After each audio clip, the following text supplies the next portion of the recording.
자, 통화안정증권에 대한 설명입니다. 통화안정증권에 대한 설명. 우리 금융정책이라는 거 배우시면서 공개시장 조작정책이라고 배우셨을 겁니다. 공개시장 조작정책.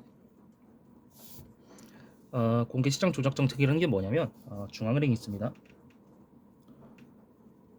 우리나라의 중앙은행은 한국은행이겠죠. 제가 이건 설명하면서 일부러 한국은행의 총재가 누군지 말씀드릴 겁니다. 즉 2023년 4월 16일 현재 한국은행 총재는 이창용이라는 분이거든요. 이창용 총재입니다. 제가 헷갈리지 마시라고 일부러 사람 이름을 좀 쓸게요. 이따가 윤석열 대통령 등장하십니다. 자, 중앙은행이 시장 참여자들한테서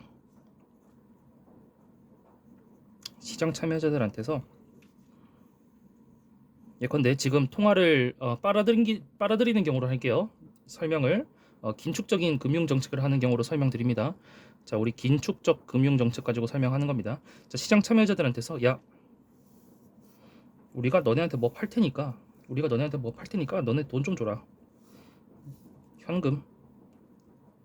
그럼 우리가 뭐 팔게. 여기서 무언가를 팔게. 그럼 너네는 그 무언가를 사. 우리는 그 무언가를 팔게. 너네가 무언가를 살 테니까 사면서 돈은 나한테 주고 우린 너네한테 무언가를 주면서 우리가 돈을 받아갈게 라고 하는 겁니다. 그럼 이 시장 참여자들한테서 돈이 사라지죠. 돈이 줄어들죠.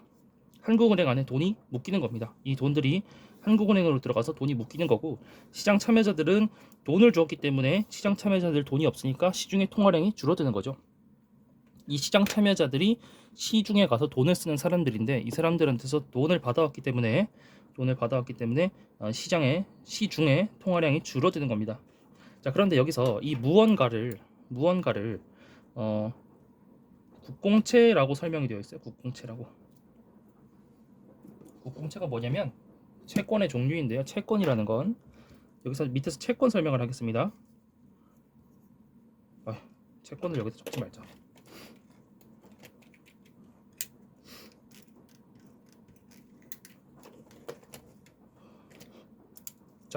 돈 빌리는 사람이 있어요. 그러면 돈 빌리는 사람을 우리 채무자라고 하죠.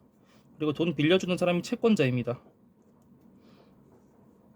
채무자, 채권자. 그러면 채권자가 채무자한테 돈을 빌려줘요. 그쵸? 그럼 채무자는 채권자한테 나중에 돈을 갚겠죠. 나중에 돈을 갚기 전에 우리가 이러이러한 스케줄에 따라서 이자는 몇 % 드리고 만기는 몇 년으로 해가지고 저희가 이렇게 돈을 갚아 나가겠습니다 라는 그런 증권을 발행을 합니다. 그걸 채권이라고 해요. 채권. 그러면 이 채권을 가지고 있는 사람은 이 채무자한테 우리가 너네한테 돈 빌려줬지? 그 증거로 우리는 채권을 가지고 있어. 이 채권에 따르면 너가 뭐 3개월 뒤에 이자 얼마 주기로 했어. 3개월 지났지? 채권 보여줄게. 너가 발행한 채권 맞지? 이자 나한테 얼마 줘? 이렇게 하는 겁니다. 이해되실까요? 그럼 이 채권을 발행한 주체에 따라서 이걸 국가가 발행했다. 그럼 그거 국채라고 부르는 거고요. 뭐 기업이 발행을 했다. 회사가 발행을 했다. 그럼 그걸 회사채라고 하는 거고요.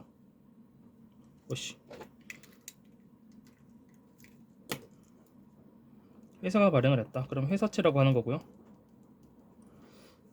뭐 지방자치단체가 발행했다. 그럼 지방채라고 하는 거고요. 등등등 있습니다. 지자체까지만 쓸게요. 지자체가 발행했다. 그럼 이걸 지방채라고 하는 것이고, 제가 이거 색깔 맞춰서 쓴 겁니다. 색깔 맞춰서. 자, 여기서 우리 뭐라고요? 국가가 발행한 거 국채라고 했죠. 그래서 국공채라고 되어 있는데 국공채는 국채랑 공채랑 합쳐서 말하는 거예요. 국채랑 공채랑. 공채는 공공기관이 발행한 거라고 보시면 됩니다.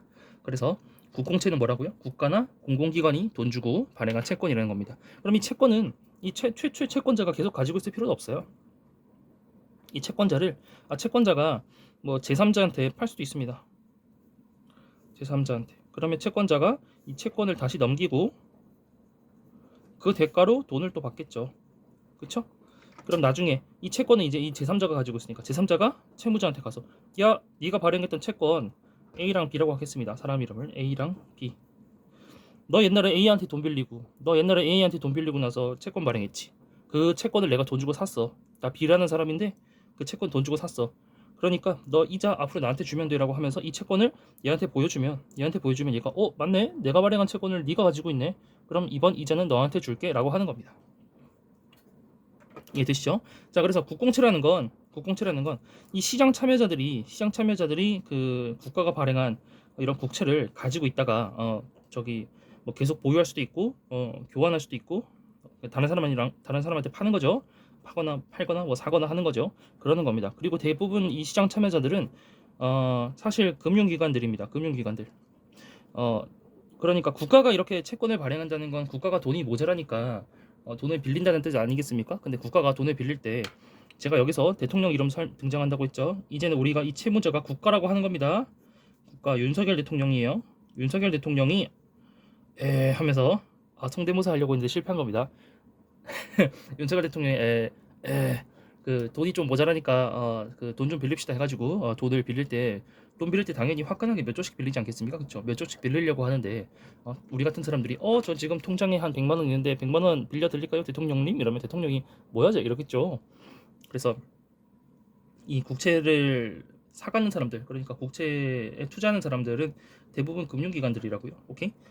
그래서 금융기관들한테서 금융기관이랑 이제 저기 중앙은행이랑 이렇게 그 국공채를 이렇게 사고 팔고 하면서 중앙은행은 시중의 통화량을 저기 조절한다는 뜻이에요. 자, 그런데 이 국채 중에서 일부는 이창용도 들고 있을 겁니다. 이창용 총재도. 그렇죠?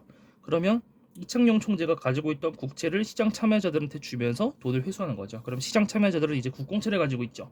국공채를 가지고 있으니까 앞으로 나라에서 뭐 만기가 20년이다. 그럼 20년 동안 이렇게 돈 갚겠다고 한 그 이자랑 원금이랑을 이제 시장 참여자들이 받아가는 것이고, 중앙은행 입장에서는 국공채를 넘기고, 그러니까 국공채를 최초에 그 중앙은행이 투자했거나 아니면 중앙은행이 누구한테도 사왔었겠죠. 그걸 이렇게 넘기면서 현금을 가지고 왔으니까 이 시장 참여자들은 이제 현금이 없죠. 우리가 알고 있는 그 신사임당 그려져 있고 세종대왕 그려져 있는 그 현금이 없죠. 없으니까 시장에는 통화량이 줄어든다. 그래서 긴축적인 우리 통화 정책의 목적을 달성할 수가 있다. 그런 건데 애석하게도 이거 펜 떨어뜨리는 소리였습니다. 애석하게도 우리나라는 이 국공채 시장이 그렇게 발달되어 있지가 않아요. 자, 우리 경제학 교과서들 대부분 미국 책 베껴왔겠죠. 미국 책에서는 국공채라고 설명하고 있어요. 맞아요. 미국 국채 시장은 세계에서 당연히 가장 큰 국채 시장입니다. 그렇겠죠? 미국에서 돈 빌리는 사이즈는 우리나라에서 돈 빌리는 사이즈랑 저기 차원이 다르겠죠. 그리고 미국은 실제로도 돈을 좀 많이 빌리는 나라입니다. 다시 말해서 미국은 국채를 많이 발행하는 나라입니다. 그래서 미국은 이런 게 돼요. 이 국공채 시장이 발달이 되어 있기 때문에 국공채가 시장이 많다는 얘기예요. 미국은 되는데 우리나라는 안 돼요. 우리나라는 국공채 시장이 작아요. 그 얘기는 우리나라는 돈을 그렇게 안 빌린다. 우리나라에서. 그래서 이걸 하고 싶어도 할 수가 없어요. 그러니까 국공채 대신에 뭘 쓰냐면 중앙은행이 자체적으로 발행한 통화안정증권이라는 걸 씁니다. 통화안정증권. 자, 여기서 국공채는 이거 발행 주체가 누구라고 했죠? 국공채는 발행 주체가 윤석열 대통령인 건데, 윤석열 대통령이 발행한 국공채를 이창용이 가지고 있다가 시장 참여자들한테 넘기면서 돈을 받아오는 것인데, 우리나라는 이게 힘드니까 어떻게 한다? 자, 이창용 총재가 등장합니다. 요 그림 똑같이 그리는 거예요. 시장 참여자들.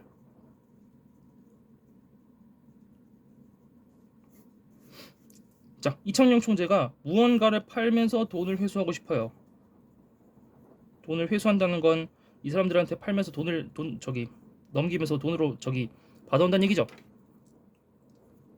그런데 이 국공채를 쓰고 싶자니 국공채가 별로 없다고요. 그래서 뭘 한다? 통화안정증권이라는 걸 쓴다. 통화안정증권도 그래서 똑같아요. 국공채랑 별 다를 거 없어요. 이것도 갖고 있으면 이자랑 원금 주는 거예요. 나중에 이자랑 원금이랑. 그런데 이건 누가 발행한 거냐? 한국은행에서 발행한 겁니다. 그러니까 이건 이창용이 발행하는 거예요. 제가 그래서 사람 이름 쓴 거예요. 구분하자고. 국공채는 윤석열 대통령이, 그러니까 정부에서 돈 빌리고 발행한 거고요. 통화안정증권은 이창용 총재가 발행하는 거예요. 이창용 총재가. 그래서 이것도 똑같아요. 자, 국채는 만기 10년, 20년만 이렇게 가요. 근데 이거는 대신에 만기가 좀 짧아요. 제일 짧은 거 14일짜리도 있고요. 길면 2년짜리예요. 좀 짧죠. 대신에 이것도 갖고 있으면 이자랑 원금 준다고요. 그래서 이창용 총재가 나 한국은행장 이창용이다. 시장 참여자들아, 내가 통화안정증권을 줄 테니까 너네 돈 좀 줘라. 너네 통화안정증권을 줄 테니까 너네 돈 좀 줘라. 너네 통화안정증권 이거 가지고 있으면 이자랑 원금 줄게. 근데 잘 생각해라. 너네 이자랑 원금 국공채면 정부에서 윤석열 대통령이 너네한테 이자랑 원금을 주는 거지만 이거는 윤석열 대통령이 주는 게 아니고 내가 주는 거다. 이창용 내가 주는 거다. 이겁니다. 그래서 우리는 통화안정증권이라는 걸 쓴다고요. 이게 발달을 안 해서 그런 겁니다. 그래서 우리나라의 공개 시작 조정 발음이 안 돼. 공개 시장 조작 정책은 교과서에 따르면 교과서에서는 국공채를 쓴다고 되어 있지만 실제로는 통화안정증권을 쓰는 겁니다. 우리나라는. 그래서 우리나라 어떤 책들은 사실 대부분의 책들은 우리나라는 요걸 쓴다. 우리나라는 요걸 쓴다. 이렇게 되어 있어요. 우리나라는 요걸 쓴다. 하지만 미국은 이걸 쓴다. 어떤 책들은 그냥 이걸 쓴다라고만 되어 있는 겁니다. 그건 미국 책 그냥 그대로 베껴서 그런 거예요. 미국 책을 베끼되 우리나라에 맞게 조금 수정한 버전은 우리나라는 공개시장 조작 정책을 할 때 통화안정증권을 쓴다. 이렇게 설명이 되어 있을 겁니다.